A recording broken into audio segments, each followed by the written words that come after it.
Will shell, right. Will shell क्या है, आपका फ्यूचर के लिए यूज करते हैं, हेल्पिंग वर्ब है लेकिन यूज कहाँ होगी, फ्यूचर के लिए। लेकिन यहाँ एक डाउट रहता है सभी के मन में कि विल कहाँ यूज करते हैं और शेल कहाँ यूज करते हैं। जो शेल है वो हम यूज करते हैं सिर्फ और सिर्फ आई वी के लिए, जो कि होते हैं हमारे फर्स्ट पर्सन, ठीक है। अब बचे क्या सेकंड और थर्ड पर्सन, तो उसके लिए हम यूज करते हैं will. For example, I shall do my best to help you, मैं जो है अपना बेस्ट दूंगा किसके लिए, आपकी मदद के लिए। तो क्योंकि यहाँ सब्जेक्ट आपका आई है तो आपने क्या यूज किया है, आई के साथ shall. Next one is we shall go out for lunch, हम लंच के लिए बाहर जाएंगे।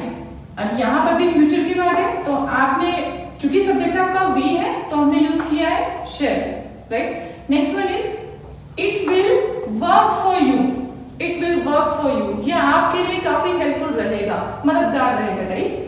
तो यहाँ क्या हो जाएगा, क्योंकि सब्जेक्ट आपका इट है तो क्या यूज करेंगे, विल। क्योंकि जो है सिर्फ और सिर्फ आई वी के साथ शेल यूज करते हैं, बाकी सब साथ क्या आएगा, विल। तो यहाँ पर क्या हो गया, it will work for you, जैसे हम बोलते हैं ना it will work, right. Next one is she will help you, वह आपकी मदद करेगी।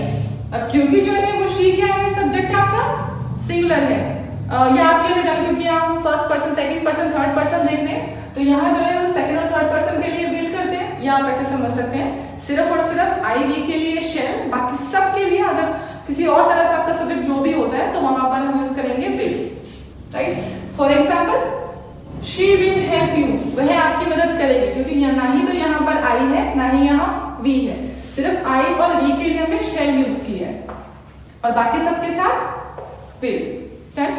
नेक्स्ट वन, अब यहाँ पर हम सभी के माइंड में एक डाउट जरूर रहता है कि हमने आई वी के साथ विल भी देखा हुआ है, जैसे बुक्स वगैरह में और भी कंटेंट के अंदर, तो उस डाउट को क्लियर कर लेते हैं। अब आई वी के साथ विल भी आता है लेकिन यहाँ एक कंडीशन होती है, वो कैसे, अगर कंडीशन आपकी प्रॉमिस या वार्निंग की होगी तो उस कंडीशन में आई वी के साथ यूज करते हैं विल और बाकी सब्जेक्ट आपका जो भी होगा उसके साथ आप यूज करेंगे shall. For example, first example है I will finish this project, I will. अब क्योंकि यहाँ आई विल किया, पहले हमने आई शेल किया था, तो यहाँ क्या है, डिटर्मिनेशन है कि डेफिनेटली आप ये काम करेंगे।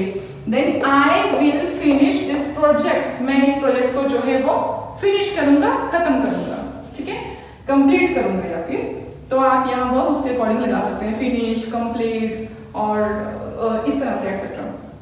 Next one is the class, the class, ठीक है, अगेन जो है वो आपका थर्ड पर्सन हो गया, द क्लास शेल, जबकि इससे पहले क्या था, अगर क्लास जो है, अगर आप क्लास के बारे में बात करते हैं लेकिन डिटर्मिनेशन ना होती, यानी कि प्रॉमिस या वार्निंग को ना लेकर के चलते, तो उस कंडीशन में क्या करते हैं, इसके साथ विल। लेकिन यहाँ क्या हो गया, the class shall, right, the class shall begin at 9 AM, that means के 9 o'clock आपकी क्लास जो है वो स्टार्ट होगी, डेफिनेटली है, डिटर्मिनेशन अगेन, तो वहां क्या किया है आपने, सब्जेक्ट के साथ यानी कि द क्लास के साथ आपने शेल यूज किया। Next one is we will learn together, we will learn together, again subject आपका भी है लेकिन इसके साथ विल लगाए, क्योंकि जो है यहाँ बात हो रही है डिटर्मिनेशन को लेकर के कि डेफिनेटली हम जो है वो साथ में सीखेंगे। Next one is Ram, subject Ram है, कोई नेम लिया गया है, तो यहाँ आपने क्या किया, Ram will teach us, Ram के साथ जो है अगर आप शेल लगाते तो क्या हो जाता, जैसे यहाँ पर है Ram shall work for you, like that, right. एक बार फिर से मैं रिवाइज कर रही हूँ, जो शेल है वो यूज करते हैं आई वी के साथ, जब सब्जेक्ट आपका आई वी हो तो हम यूज करेंगे शेल और बाकी सब के साथ विल लगाएंगे फ्यूचर के लिए, ठीक है। लेकिन जहां कंडीशन जो है वो प्रॉमिस या वार्निंग की होगी तो आई वी के साथ हम